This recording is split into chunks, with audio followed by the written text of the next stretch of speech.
I'm Jenna, I'm from CoView. I'm the marketing director here. And we're really happy to join us. Jack from Clinic Mastery is joining us today. Jack is the Chief Operations Officer and Co-Director of Clinic Mastery. He's a registered physiotherapist and owner of Terrace Physios Plus. Across his career, he has helped over 575 health clinic owners to grow their clinics into clinics for good. You can also listen to Jack, the co-host of Grow Your Clinic podcast. We're also joined today by Renee.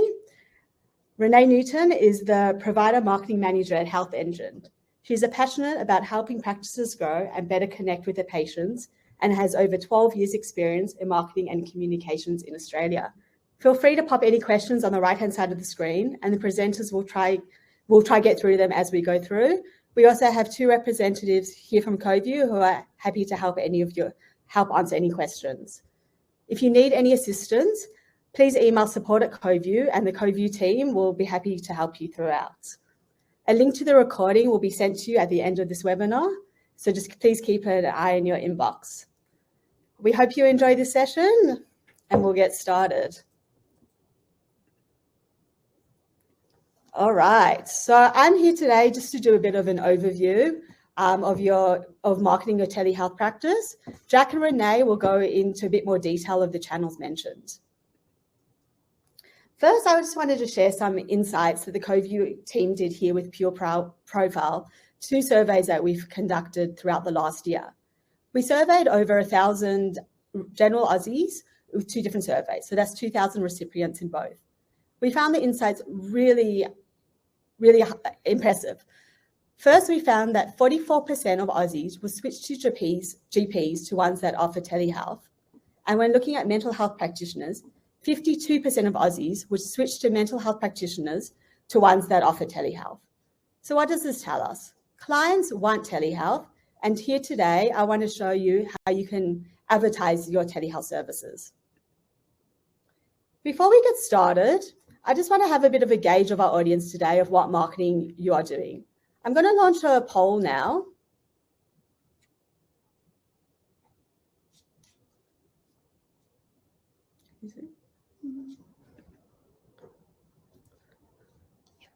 So please fill in if you have done any marketing to your practice, which channels you've used before.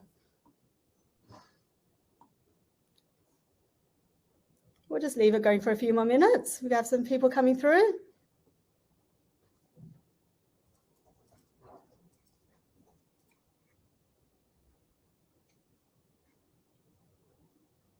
All right, this is interesting results.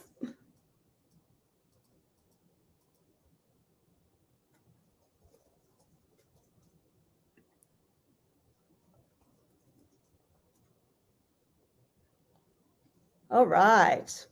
So it looks like 42% of the audience has used a website. What else is interesting? We have 10% have no idea where to start, 12% have done referral marketing, and 10% do directory listings. Great. Really interesting. All right, great things to focus on. So now I'm going to go through the marketing funnel. At the top of the funnel is the awareness stage. So your role as a marketer, or in your instance, a clinician or practitioner, is to attract your audience and build your brand awareness and teach people about your offerings and your telehealth services. So types of channels you can do at this stage include social media, blogs, articles, video content, newsletters, radio advertising, Google Ads, and direct mail. This is a really time where you can explain your brand awareness and bring people into your website. Hopefully we've created some brand awareness now, people know about your services, and we move into the consideration stage. At this stage, this is when we inform your audience for them to learn a bit more about the services. So what techniques do we use at this stage? This can include checklists, case studies, e-quizzes, sample exercises. For example, if we look at CoView, we attract people through a number of different ads, either through associations, social media, blogs. We send people to a website and then we go through the consideration stage where we offer a telehealth checklist. So you can go through that checklist and make sure that you have everything in order you need to have a successful to be ready for telehealth. Then we move into the conversion stage. So hopefully we've grabbed brand awareness, we've brought them to the website, we've gone through the consideration stage, and now we want people to convert. So in our instance with telehealth, we like people to start a free trial. In most of your instances, we would like you to book your first telehealth appointment. So what tactics do we do here? This is where you really confirm your value propositions, where you can do things such as reviews, testimonials, social proof, success story. So when I say social proof, what do I mean? For example, here at CoView, we say that 65,000 practitioners use CoView. So, it makes sense that you might want to try the great telehealth software. Success stories is another great example channel to use at this point. On the CoView website, we have over 20 plus customer stories, how they've seen the benefits using telehealth being CoView. So hopefully now at this stage, a customer or a patient has booked your services and they're now a client or patient of yours. And this is when we move into the loyalty stage. At this stage, this is where you are to engage your audience and hope that they come back for repeat businesses. There's still a lot of marketing you can do at this point, whether it's onboarding of new clients, so telling them what they should get ready for if it's the first telehealth appointment, how to be set up correctly with technical tips. Plus, you can have a lot of email outreaches, newsletters, follow-ups, service alerts, and patient tips. So this is just a general funnel. Every brand uses this funnel in some form, one or the other. If we move on, I'm just going to talk now about the track stage of different channels you can use, mainly focusing on digital channels. So if we look at social media, interesting enough that over 80% of Aussies have social media accounts, whether that's your Facebook, LinkedIn, Twitter, or the kids today have TikTok. In terms of social media, you have two options. You have organic options, which is a free options, and paid options. The beauty of organic options is free and you have a loyal base. However, you are restricted to people who follow you. This is where paid social media comes in, which is a fantastic tool as you can do very clever targeting. For example, if you're a physiotherapist, you could target people who recently had surgeries, for example. However, the downside of this is it can become quite expensive. The next tool I would like to talk about is SEM, known as search engine marketing. SEM is broken up into two, SEO, which stands for search engine optimization, and PPC, pay per click. What do these two mean? If you do a Google result, the PPC, the paid options, come up at the top, as you can hopefully see in the image below, while the organic results come underneath. SEO is a great tool, but it takes a lot of work and you will only see results in a few months, maybe to even a year. To really improve your SEO, it's really doing a lot of different content, making sure your website's SEO optimized and having a lot of link building. It's a fantastic tool and improves brand loyalty. However, it does take a lot of time. On the other end, we have PPC. This is very much a pay-to-play tool. This is when your listing can come up the top. However, this can cost a lot of money depending on the keywords that you're using. You do, however, can see immediate traffic and immediate results. So it's just working out, having a combined approach of both SEO and PPC is highly desirable. The next tool I'm just going to briefly mention is directories. Directories are a fantastic tool as thousands of Aussies are looking for practitioners online, but I'm not going to dive too strongly into it because Renee from Health Engine is going to speak about it in detail. The next thing I want to talk about is Google My Business. If you're to take out anything from today, I think Google My Business is really a key tool that everyone should be on, especially if you have your website, which we know that 42% of you are already having a website. Just literally Google My Business, and it's very easy to get started. Just follow the step-by-step instructions. Here you can include your website. You can include where you are and map listing. So you might be thinking, why am I discussing local listings when we're here to talk about telehealth? But here at CoView, we're really about a hybrid approach. So we understand that people are not going to be doing telehealth for every appointment. So this is a great way for local listings to come up. I'm based here now in Surrey Hills. So if I was looking for a physiotherapist in Surrey Hills, hopefully, my results will come up at the top in SEO, what I just mentioned before. If you're looking to start PPC, it's also a great way to start experimenting, as this is a much easier solution to get started than going through Google AdWords. Other things you can do on Google My Business is add messages that will share to your customers. It's another great way to say that you are have telehealth solutions. And you can also include images, maybe of your telehealth setup or of what your studio looks like, practice looks like. So now hopefully we've attracted people through Google My Business or social, and they've landed on your website. So now we move into the next stage of the funnel, which is the inform stage. So this is where we really want to tell people that you're offering telehealth. So you should be including a CTA, which is marketing talk with a call to action button. This is with the call to action button, you can book directly on their booking functionality to book their telehealth appointment. Other tips for the website include an FAQ and how-to guides. Such things you can include here is a technical setup, how best to do telehealth and all the benefits on the client's end for telehealth. If you are looking for content, don't worry. Here at CoView, we have prepared a lot of content. My colleague is going to put some links in the chat now, and we will also send them a follow-up email that we have exactly what to do for a technical setup, both on the practitioner's end and the client's end.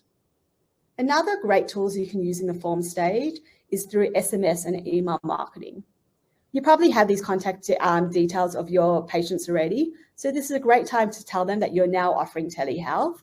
Again, CoView has prepared an email template with all the relevant information, which again, we'll put in the chat and we'll have in the follow-up email. So we've done the hard work for you. You can simply copy and paste this content. Now I just want to touch on a bit of some old school channels, not digital channels, if we're looking at offline channels. If you are doing a hybrid approach and you have a waiting room, this is a fantastic place to share that you're now doing telehealth. Whether this is on postcards, posters, flyers in the waiting room, or if you have a TV, you could also be advertising on screen. If you're looking to do this, I would recommend getting in touch with Tonic Media. They specialize in this to get a quote. Another offline channel to look at is direct mail. So this is postcard marketing. This is an old school method, but I really believe that print is not dead and highly effective. This can be very much a localized and targeted effort. So again, you should be, you could be targeting people who are in your area. With both this print advertising, I would really highly recommend putting a QR code on. I say that 2020 and 2021, we've had the great QR comeback. We're all obviously so used to doing it from all our COVID check-ins. So this is a fantastic place to send to your website where you're now talking about your telehealth offerings where you can book an appointment. Some other channels that potentially you can look at is radio and podcasts. Although these can be very expensive, they can be highly effective. And if you're coming from a rural area, this could really make a lot of sense. All right, now on to the good stuff, marketing without spending a dime. So marketing can be expensive, but there are also many channels you can do for free. I've briefly touched on them before, but so Google My Business, not looking at the PPC option, SEO and social media when looking at organic. Another great tool is referrals. I'm sure a lot of your businesses work on referral marketing now. So by doing referrals, speaking to GPs and specialists and networking, telling them about your services, telling them that they offer that you're offering telehealth to pass on to their patients. Next is word of mouth. I can't speak more strongly of word of mouth marketing. According to Nielsen, 92% of consumers believe recommendations from family and friends over all forms of advertising.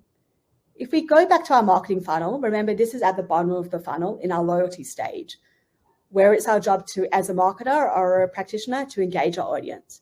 So by offering great telehealth solutions for your audience, this is a great way to engage, and hopefully you get this word of mouth marketing. Another thing you can do is build your brand. Speak at events, webinars, and conferences, just like I am today. You can do guest blogs. You could also do workplace seminars. For example, if you're a physiotherapist, you could go into workplaces or, online through Zoom or CoView and show how to set up your work from home space. Or if you're a mental health practitioner, maybe some tips for dealing with stress and deadlines or, coming out of lockdown of what this means. This is a great way to raise brand awareness. And while you're doing these seminars, you can tell them about your telehealth services. So I just want to mention some things that you don't fall into some traps. if you are looking at a lot of starting to play with digital marketing, watch out for some scams and social media trolls. Personally, I've been scammed a lot by Wix, which is a website builder. Always look whenever you get emails who the from address is from. This is usually a sign tell that this is not real. People are getting quite clever, so just be quite careful of this. And when looking at doing a bit of paid media, don't spend a fortune. I would always say you look at your TAM, which is your total addressable market, and you're looking at how many people you want to reach. Most of your instances, it's not going to be thousands. You know, you only have a few appointments you can do a day. So you don't need to be spending a couple of $100s a day that a lot of brands do. $5 to $10 might be suffice. I always say, start an ad, test, optimize, and then repeat. There's no need to be throwing hundreds of dollars at it. Another thing to just make sure of is when you're using testimonials, according to the APRA guidelines, you cannot be talking about clinical testimonials. You can only be talking about experiential testimonials. So what am I talking about here is there's no issue having testimonials talking about your telehealth experience. It just can't be about no patients can be having testimonials about anything that you've solved from a clinical point of view. And I mentioned before that building a brand is very successful to build brand awareness, but remember that time is money. So just make sure it's from an ROI perspective. That makes sense. And before I finish, I just want to make sure that you understand your obligations. We'll put a link in the chat now, but I would refer to the Australian Health Practitioners Regulation Agency guidelines. These are constantly changing, so just make sure that any advertising you do fall in line with this and understand.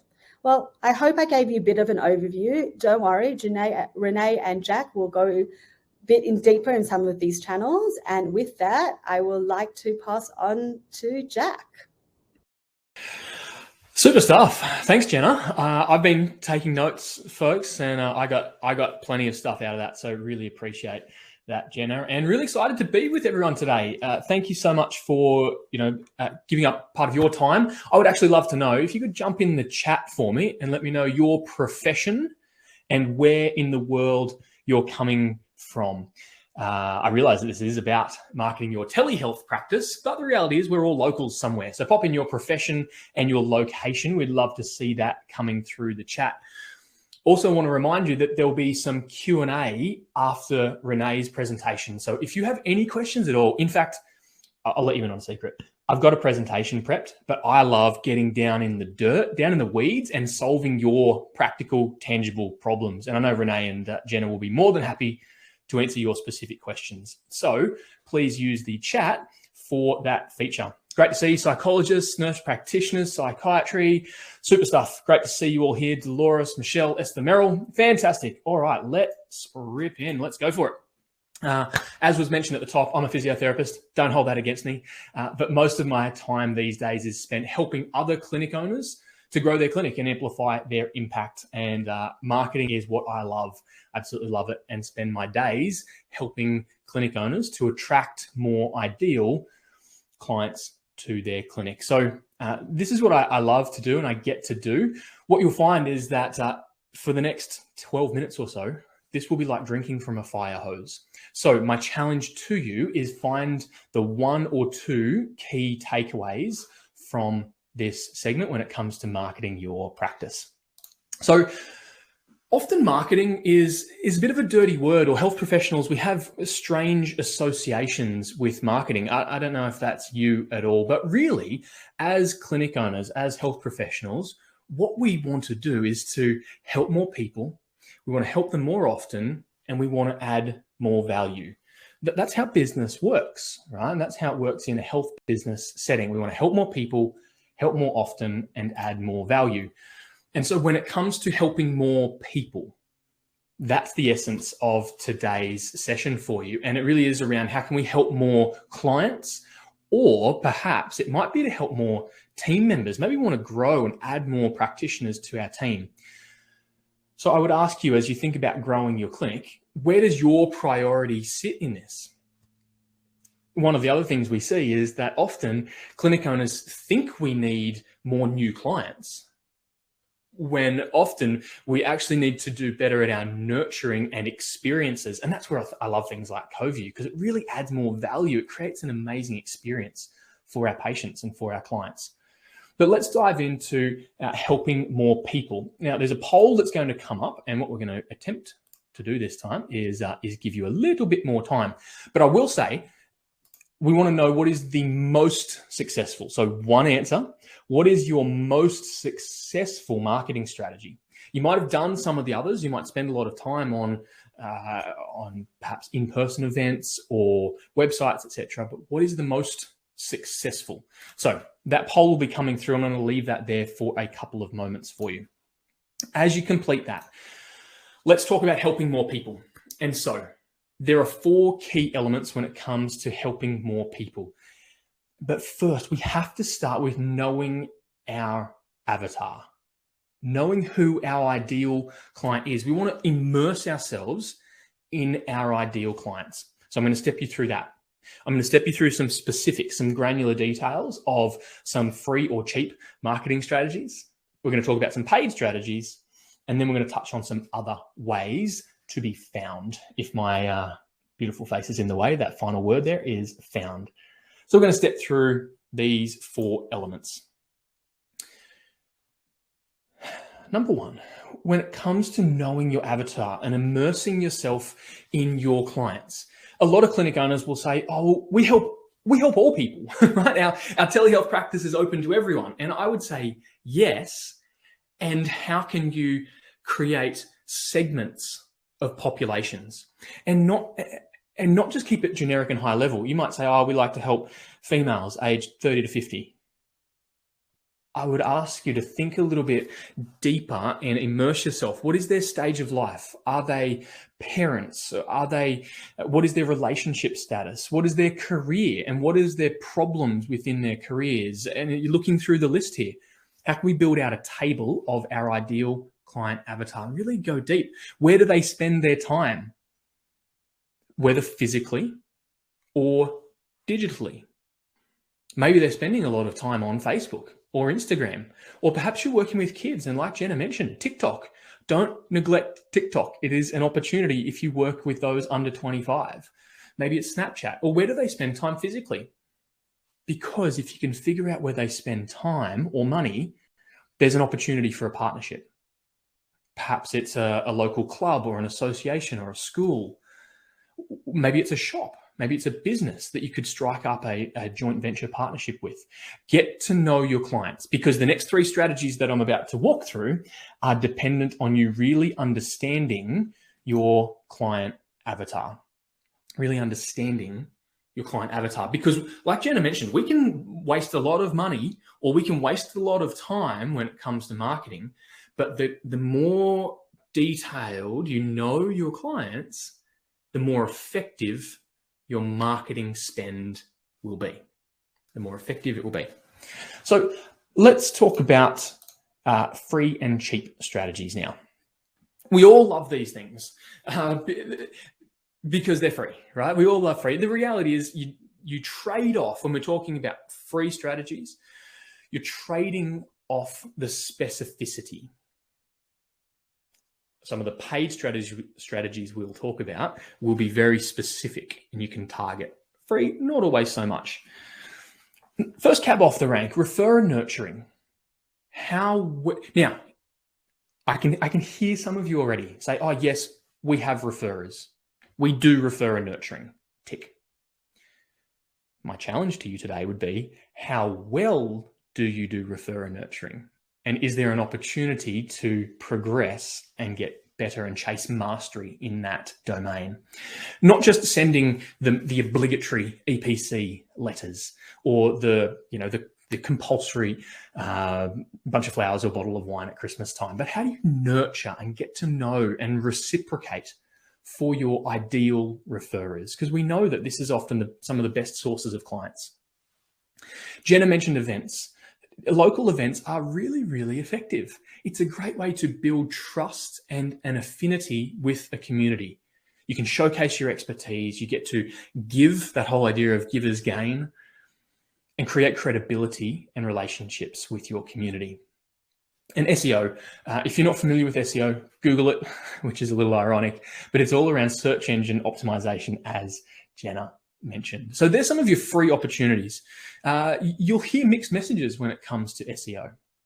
Some might say it's dead. Some might say it costs you thousands of dollars per month. The reality is it can be free if it's done effectively, or it can be really cheap. And there are a bunch of different ways to make that a reality. If we talk about paid strategies then, and like I said, when we talk about paid marketing, what this means is we get to be specific. We can target an audience. Now, there's two key things that you need to remember when it comes to paid ads. Number one, you need to get an ROI. You need to get a return on the money you put into paid marketing. And so you'll only know that ROI if you know what a client is worth to your clinic. Now, I know some of us will be feeling a little bit uncomfortable and this is a bit commercial and a bit too much about money. The reality is we've got to deal with money. But if you know, and I'll just use round figures, if you know that a client is worth $1,000 to you, over their lifetime, they might do 10 appointments at $100 and they're worth $1,000 to you. You then know how much you're willing to spend to acquire a client. And if they're worth $1,000, you might be comfortable spending $50 to acquire them because you know that it's going to provide a return for your clinic. So you want to know the ROI, and you also want to know the intent of the audience that you're speaking to. What do I mean by that? When it comes to Google and someone Googles psychologist near me or psychology telehealth practice, they are ready to book an appointment. Their intent is very high. And so Google Ads is a great way to pay to be at the top of the list when people are ready to book. The they call it buying intent in marketing speak, is really high. And so you'll actually find quite a quick return. When you put money in, you'll get clients out quickly. As opposed to Facebook. Now, I don't know about you, but if and when I go on Facebook, I'm not usually looking to spend money. I'm looking for funny cat videos or memes to share with my friends, or to catch up on family events that have been happening across borders while we've been locked down. I'm looking for a personal experience. I'm not necessarily looking to book a telehealth service. And so just keep in mind when you're advertising on Facebook, people may not be ready to book an appointment today. You might need to spend some time building brand rather than looking for a conversion. So they're quite different. Now, here's the thing, right? When it comes to Facebook, as Jenna touched on, you can target people basically within an inch of their life, right? So you can target people based on their demographics, their age, gender identity, their location, and you can target people based on their sociographics, what they like, what they're interested in. And then you can also target people based on their online behavior. What websites have they been to? You can retarget people who have been to particular pages on your site or are on perhaps a list. You can, and the beauty of this, right, is that you can specifically craft an ad that only your audience will see. And so the ability to communicate directly and speak emotively and powerfully with a strong call to action, the opportunity is huge. So that's some of the targeting that I would encourage you to explore on Facebook: the demographic, sociographic, and their behavior tracking. And it's all legal and it ticks the ARPA boxes and it's very effective. When it comes to Google, the opportunity to pay is to be at the top of the list when someone searches a key phrase. Just think about the power behind that. You don't have to wait for your SEO to climb the ranks. You can, when someone asks a question to Google, you're the one that answers it. Perhaps for you, that's worth paying for. And then finally, there are other social media platforms like LinkedIn is an interesting way to spend some money. TikTok, Pinterest, being a sponsor on podcasts or the radio, as Jenna mentioned, are really interesting paid ways to go. And finally, the fourth point, remember we talked about knowing your avatar, free, paid, and then other. would be content. Now, I'm just going to zip over and have a look at the poll here. Interestingly, so this is great, right? Most people have said that referrers and partnerships is their most successful marketing strategy. That's fantastic. So kudos to you guys who are doing super well in that space. What it says to me is that there is 7% of us who say that social media is our most effective strategy. 6% of us say that paid ads is our most successful strategy. What that says to me, 7%, 6%, there is a huge white space opportunity for us as clinic owners to get better at growing our clinic, to get better at marketing our practice. There is lots of white space and opportunity. And so finally, other opportunities. Content is such an underrated marketing strategy, especially to grow your telehealth practice. Because let's face it, as a telehealth clinic, you don't have street frontage. Signage is redundant. Local events can be really tricky. And so you're limited on that physical front. However, the content space is wide open. And look, we're not even going to touch on things like the metaverse today if you're on top of some of the recent developments, but the opportunity to be there when your clients are ready to consume. Think about just your behaviors as an individual. Where do you go for information? Or where do you go for entertainment? It might be that you're Googling things when you need information, or when it comes to entertainment, perhaps you listen to podcasts, or if you need a how-to, you go to YouTube. If this is how you behave, I'd put it to you that perhaps your clients are doing the same thing. And so it's incumbent on us as health professionals to be present when our clients are looking for information and content.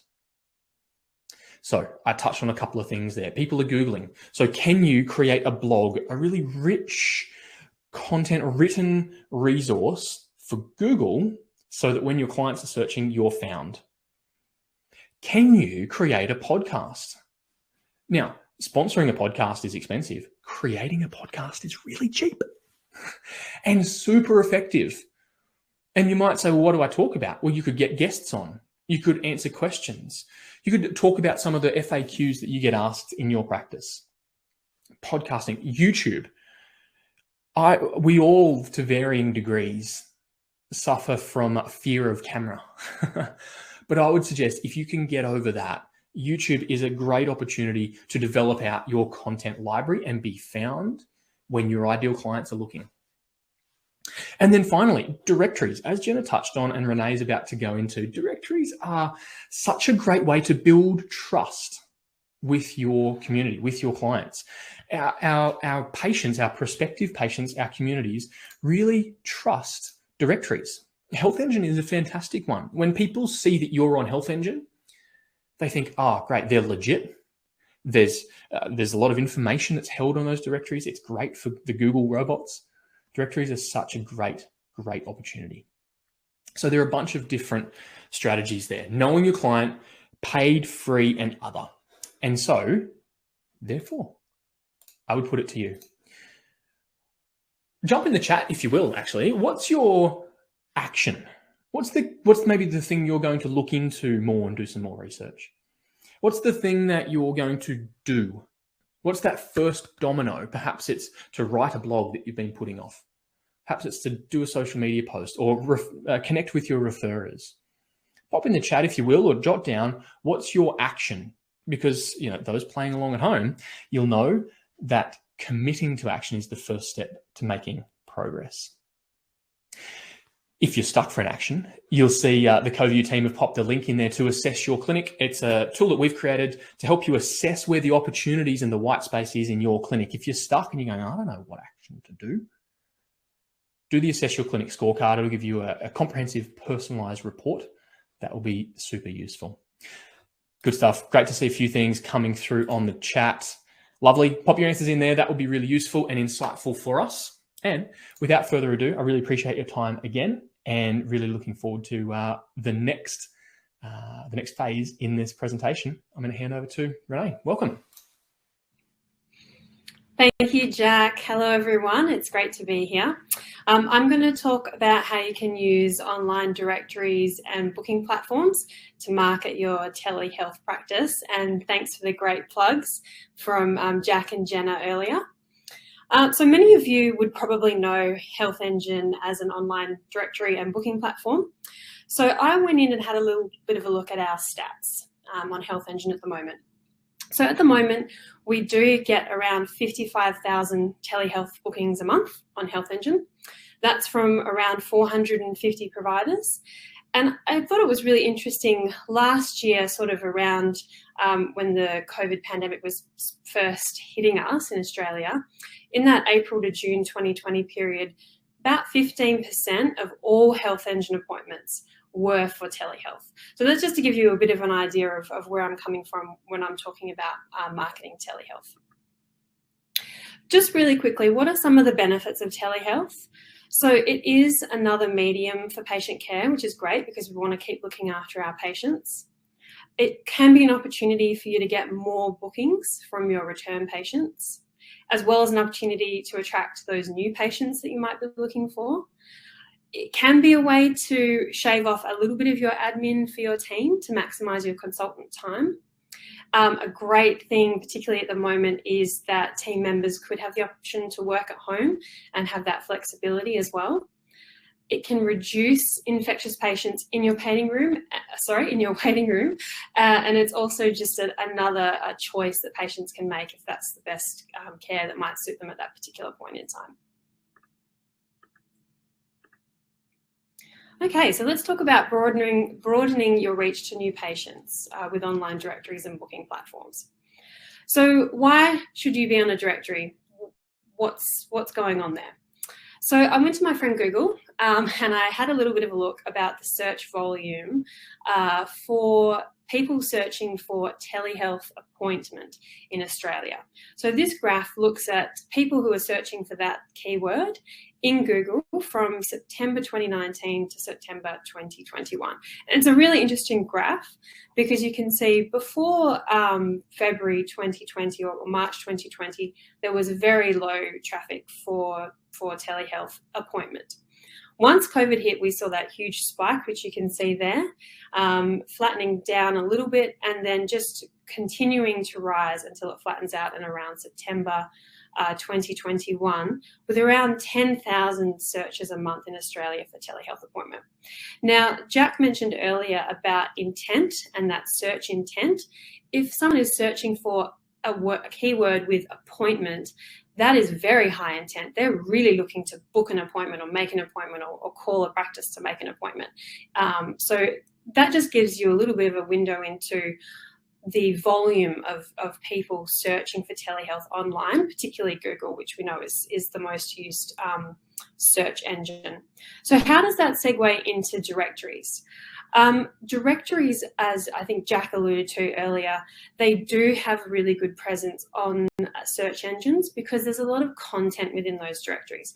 Not to bore you too much with how Google's algorithms work, but the more content, the more information, the more links you have on a website, the more likely that website is going to be liked by Google and can increase the ranking of that website. If you're on that website, it can help you increase your ranking and help you be visible. It does make it easy for patients to find you if you're on a directory, particularly with a relatively new service like telehealth, which to the mass population would be relatively new. So they're perhaps going to start by looking on those directories, which, as Jack mentioned, they're trusted and they're sort of aggregating all that content in one place. So it is likely that people are going to go to a directory when they're looking for that information. It can help increase awareness of telehealth overall or other services that you might offer. And that's because, as I mentioned, people might be going to the directory as a first port of call, not necessarily even for a telehealth appointment, but then they start to see, oh, this practice is offering telehealth. What's that? I'll check that out. That actually might suit me. And as I mentioned a little bit earlier, it can increase your own search engine ranking.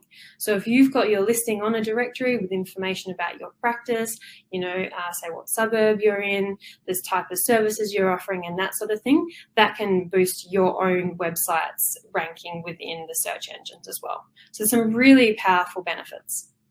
There are a lot of options for online directories, and I've listed some of the sort of the bigger main ones that list a lot of different providers and healthcare services. There will be more out there as well, and perhaps more specialized ones for your particular field that you're in. So there's no shortage of options out there. What I did was just had a look at a couple of them to point out some different interest points that you might like. So Health Direct is the big one, and there has been a lot more interest or awareness for this site since COVID-19 vaccinations sort of started rolling out in Australia. So I just went to another search engine tool just to see, you know, the different traffic and the different engagement that was going on with these different sites. And again, as you can see, that graph really spiking up from the rollout of the vaccinations and some really, really strong web traffic to this site. So this Health Direct had the most traffic out of all of those sites that I mentioned on my previous slide, which is really interesting. One thing that I liked about the Health Direct site, it's probably one of the most trusted sites, and it's also, you can track traffic from Health Direct to your individual website. So if you've got Google Analytics or an analytics platform set up to track and measure the results of your own website, you'll be able to see how many people are coming from Health Direct. So it's just really great to be able to you know, measure your success there. I really liked My Health First. So you're able to make a booking directly there. It has all the Medicare details as well for patients to enter there. They do have screening questions too. I liked the language feature. So if you speak another language, you could put that up there, and people who are looking for someone who speaks their own language could book an appointment with you, for example. The site was really modern. It looked like it had just been updated. It was very simple and easy to use, and it was also mobile optimized. So as we know, everyone's on their phones looking for this kind of information. So it's not going to be a turn off for people on their phone to continue using this site. So I thought that was some interesting observations there. The online doctors directory with CoView, that is a dedicated telehealth directory, so that's a great point of difference. There's a lot of detailed information that you can put on your profile on this directory. So there's space for photos, social media links, and a social feed. What's great about that is it can really help you show the personality of your clinic, which helps, you know, patients to form some trust and understand whether you're the right provider for them, which is really powerful. Keyword-rich profiles, what I mean by that basically is the more information that was on there and the keywords that you can provide for the different services that you're offering, that means that Google can, you know, track that information and I don't want to use the technical lingo, so that those links will appear in Google as well. And it's also great for patients too, because that way they can find the information they're looking for and understand what services you provide. So it's a win-win. And this directory, practices can receive messages from patients. So it's another way to measure results. So it's not just about traffic to your website. They could send you a message and you can track how many of those messages are coming from this site. So I'm not going to go without talking a little bit about Health Engine. Before I do, I might just try and launch my poll.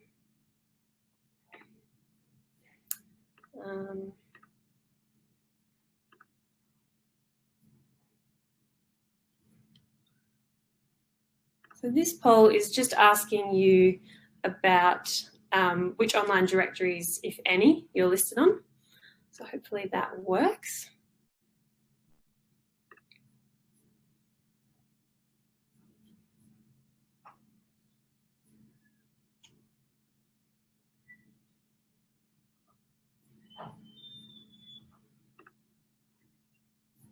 Okay.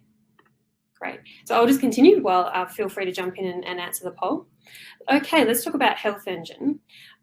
So on Health Engine, one of the great benefits about Health Engine is the patient experience. So it's really making it a place for patients to come back and to use where they like to engage.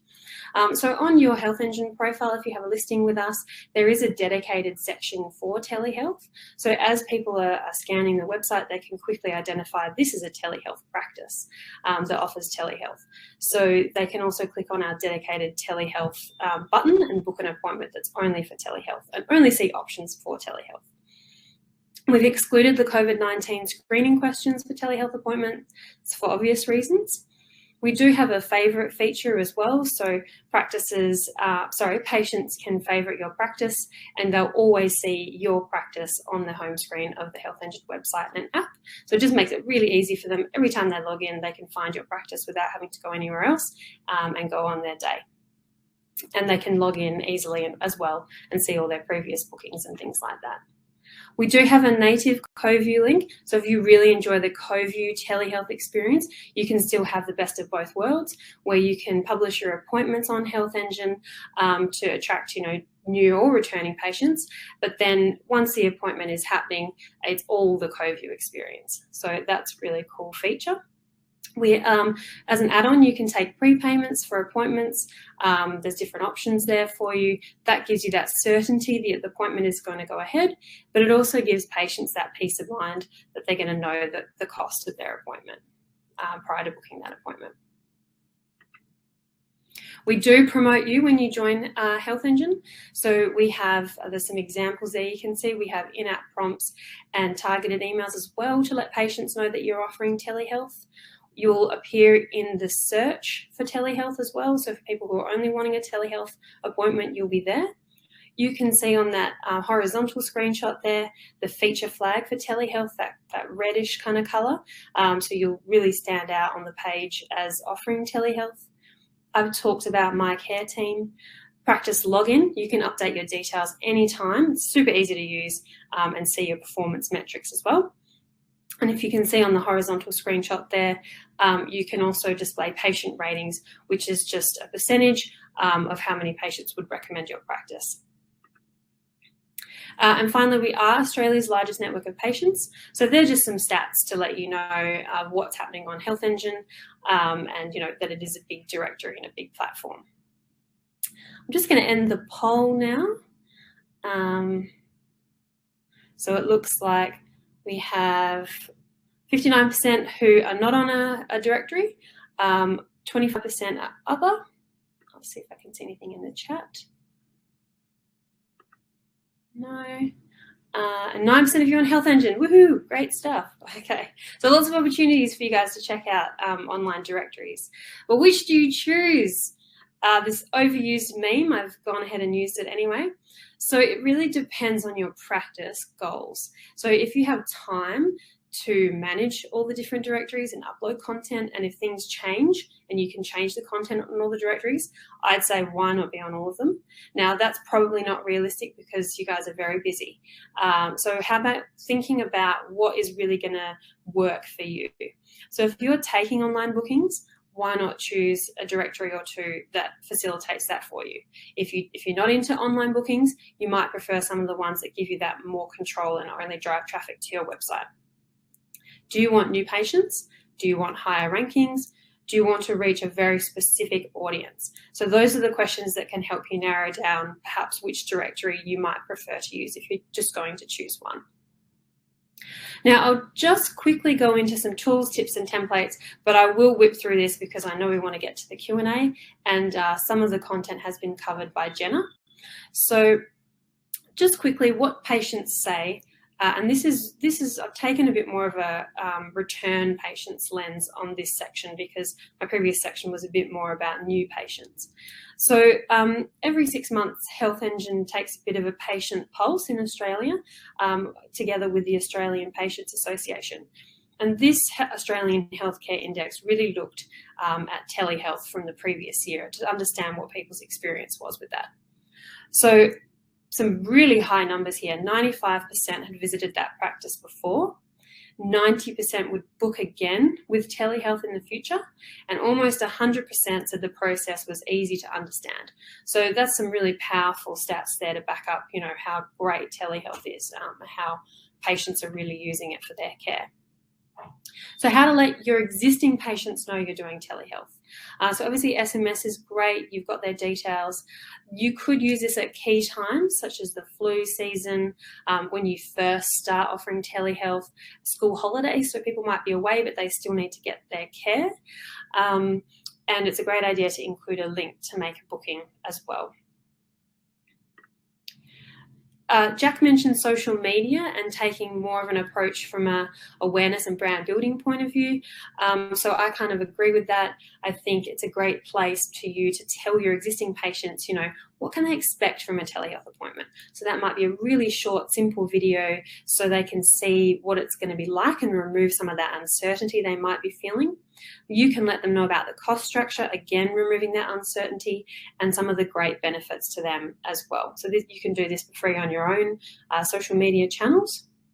There's plenty more ideas, and I'm sure you're using some of your own as well. Obviously, referrals is the number one thing you guys are doing at the moment. I would really recommend that your own website is the place to promote telehealth.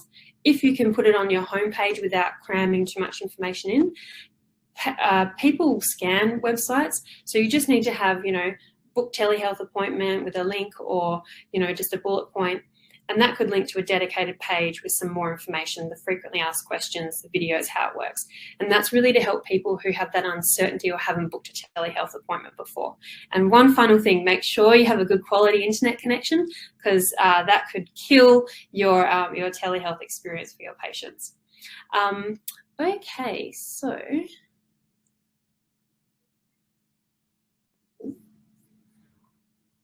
just trying to find the end button.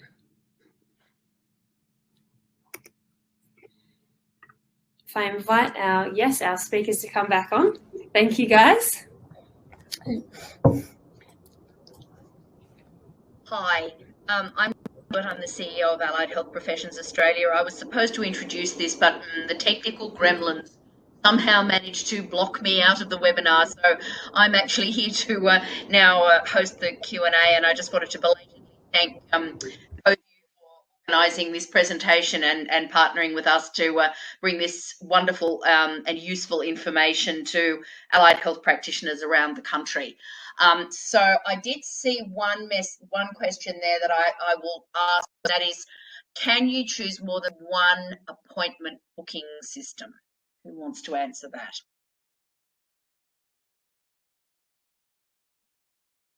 I'd leave that one to you, if that's... You just cut out, Jenna, but I think I'll take this one. You can.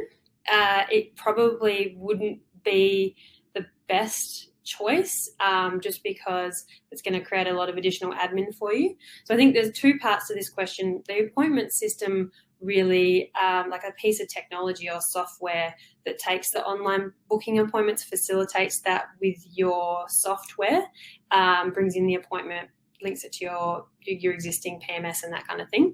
I would probably just stick with one, but it's totally up to you. And I know people who use multiple. But you can, put your listings on different online directories or publish your available appointments on different directories. So there's the difference there. Thank you. My internet connection is playing up again, but I think you can hear me even if you can't see me. Just while we're waiting, please, if anyone wants to ask a question, can you please put it in the chat so that we can ask questions of the presenters. There was a question earlier about whether the government is going to continue to support telehealth and fund telehealth. There hasn't been a formal announcement beyond the end of December 31 this year. However, all the indications coming out of government are that telehealth will continue. I think COVID basically, the horse has bolted. Trying to put it back in the stable, I suggest, would be unlikely.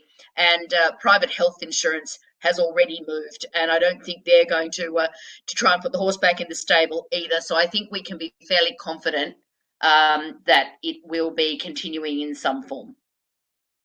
And there's a question, do you recommend particular online platforms for music therapists? Really good sound quality and an ability to share screens. I'll jump in. I think CoView is a great solution for this. CoView is in the browser, so you're not necessarily dependent on a particular download or an app.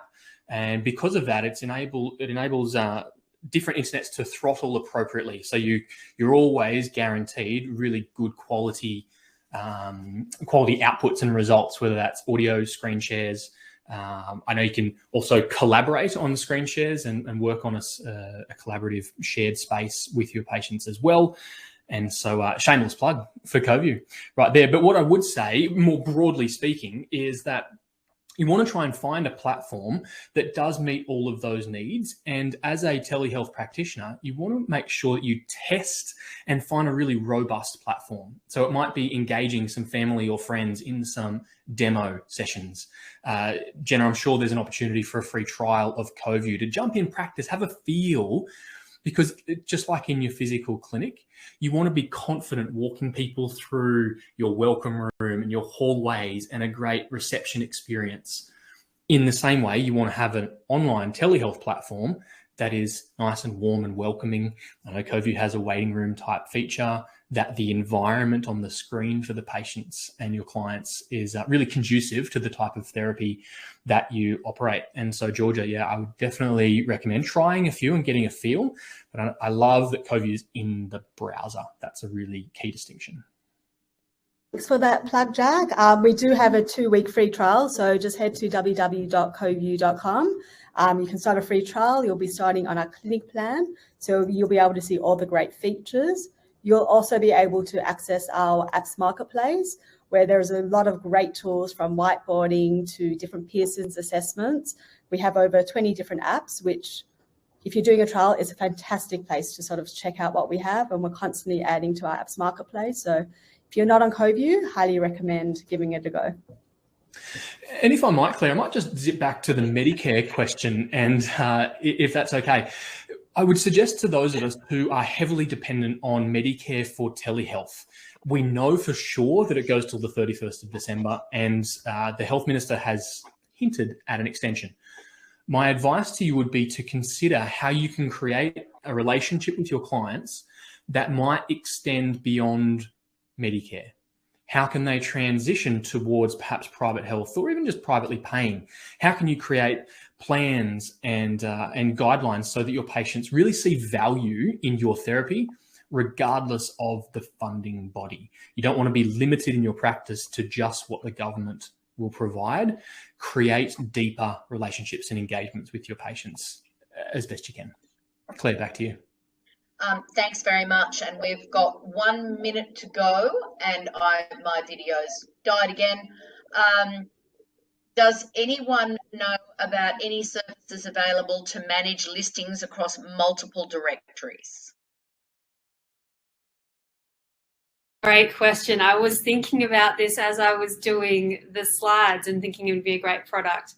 Unfortunately, I don't know of any.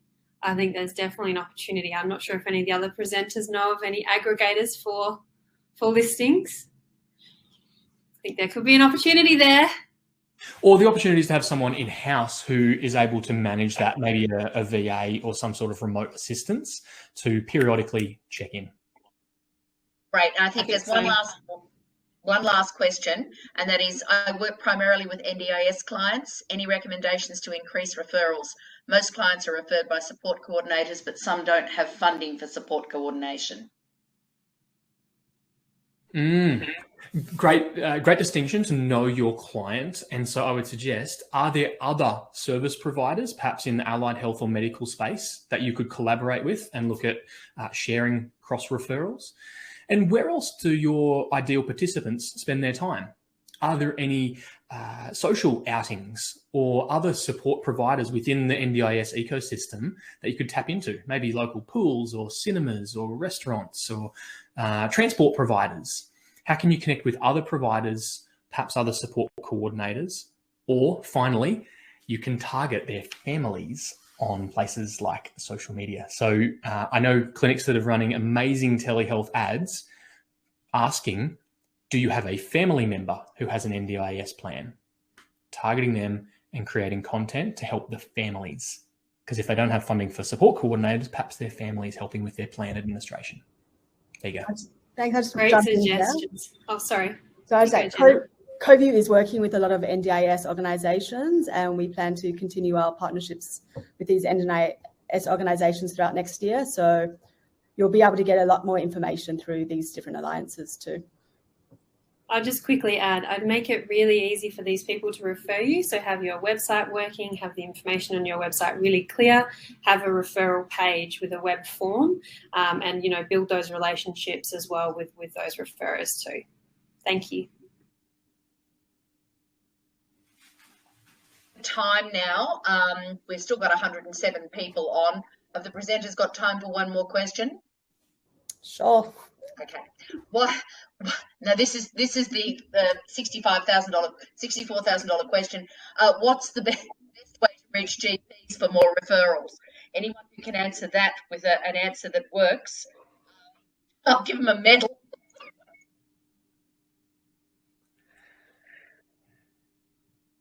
Best way to reach GPs. Okay, I'll jump in. Yeah. Look, you want to connect with them as a human, right? Put yourself in a GP's shoes, and if there's any GPs on here listening, you'll be familiar. Their in-tray is full of flyers. The pharmaceutical companies are sending them cheap sandwiches all the time. So try and be different. Yeah, maybe find out what they're interested in. Are they a mammal, middle-aged man in Lycra, and they love cycling? Or, you know, are they invested in one of their local sports communities? Or do they do any pro bono work at the after hours clinic?